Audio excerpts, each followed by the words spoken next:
அஸ்ஸலாமு அலைக்கும். Hi hello மக்களே, எப்படி இருக்கீங்க? நல்லா இருக்கீங்களா? இன்றைக்கி ஒரு 10 நிமிஷத்தில் ஒரு டிஷ் பார்க்கலாம் வாங்க. முட்டை கிரேவி தான் செய்ய போகிறேன். முட்டை கிரேவியும் சொல்லலாம், முட்டை தொக்குன்னு சொல்லலாம். வேலைக்கு போய்ட்டு வரவங்க சீக்கிரமாக ஒரு 10 நிமிஷத்தில் பண்ணி முடித்து சாப்பிடலாம். 10 நிமிஷத்தில் முடிஞ்சிடும். வாங்க இந்த வீடியோக்குள்ளே போகலாம்.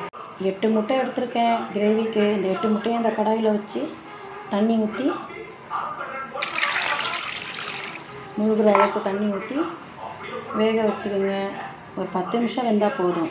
அதுக்கு மேலே வேக விட்டிங்கன்னா ரப்பர் மாதிரி ஆகிடும். முழுகிற அளவுக்கு தண்ணி ஊற்றி அடுப்பில் வைக்க போகிறேன். அதுக்கு முன்னாடி கொஞ்சம் கல்லுப்பு சேர்த்துக்குங்க. 7-8 தக்காளி எடுத்துக்கோங்க. அதுக்கப்புறம் பாருங்கள், பூண்டு எப்படியும் ஒரு 7-8 பல் பூண்டு, பெரிய பூண்டு தான். 7-8 பல் பூண்டு, காஞ்ச மிளகா ஒரு 5-6 காஞ்ச மிளகா, இது 3 தான் நம்ம போய் மிக்சியில் போட்டு அரைக்க போகிறோம். இங்கே பாருங்கள், 8-9 பல் பூண்டு சேர்த்தாச்சு. இதில் அப்படியே 6-5 காஞ்ச மிளகா, பெரிய பூண்டு தான் சேர்த்துருக்கேன். அடுத்தது பாருங்கள், கட் பண்ணி எல்லாமே இதை சேர்த்துருங்க. இதை நடுவில் எடுத்துருங்க. நடுவில் எடுத்துகிட்டு எல்லாமே சேர்த்து அரைச்சிக்கிட்டு அதை பாருங்கள், வெந்துட்டுருக்கு. இது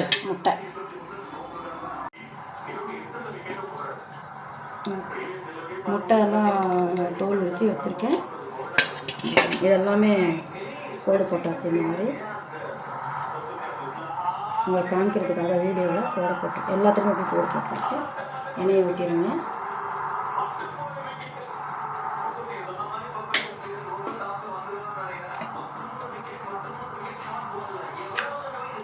கடுகு உளுந்து மட்டும்தான் நான் தாளிப்பேன், வேறு எதுவுமே தாளிக்க மாட்டேன். இந்த மாதிரி நீங்களும் செஞ்சு சாப்பிடுங்க. கருவேப்பிலை சேர்க்கணும். கருவேப்பிலை என்கிட்ட நீங்கள் சேர்த்துக்கோங்க. இந்த அரைச்சது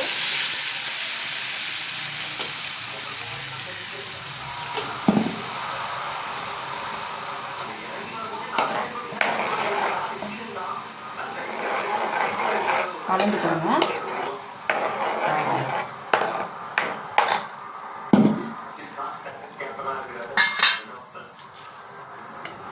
நான் ஒரு ஸ்பூன் போட்டுருக்கேன். சால்ட்டு சும்மா கொஞ்சமாக போட்டுக்கணும், கொஞ்சமாக சேர்த்துக்கணும். இதில் காஞ்ச மிளகா வேறு அரைச்சிருக்கோமோ, அதனால ஒரு ஸ்பூன் போட்டால் போதும்.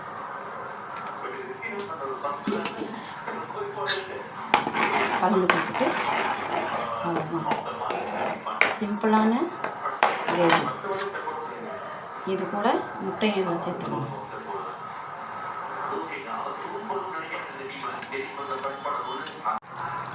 நல்லா முட்டை தொக்கு கிரேவி நல்லா கொதிச்சிட்ருக்கு. நடுவில் நீங்கள் கிளறி கொடுங்க.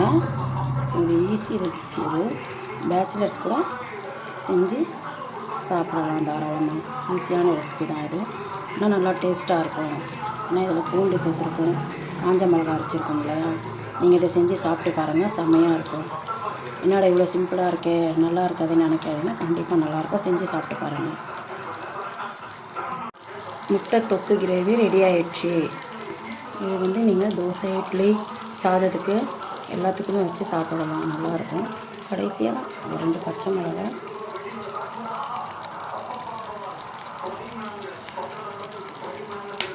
சேர்த்துக்கோங்க.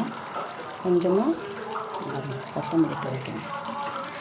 கொத்தமல்லி கொஞ்சம் தூவிக்கங்க. 2 பச்சை மிளகாய் சேர்த்துக்கோங்க. ஒரு நல்லா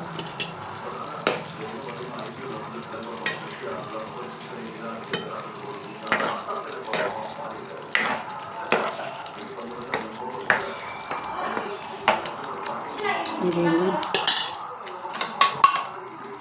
பச்சை மிளகாய் கொத்தமல்லி இல்லைனாலும் ஒன்றும் பிரச்சனை இல்லை, அப்படியே இறக்கலாம். நான் கொஞ்சம் நல்லா தெரியறதுக்காக சேர்த்துருக்கேன். அவ்வளோதான், ஸ்டவ் ஆஃப் பண்ண போகிறேன்.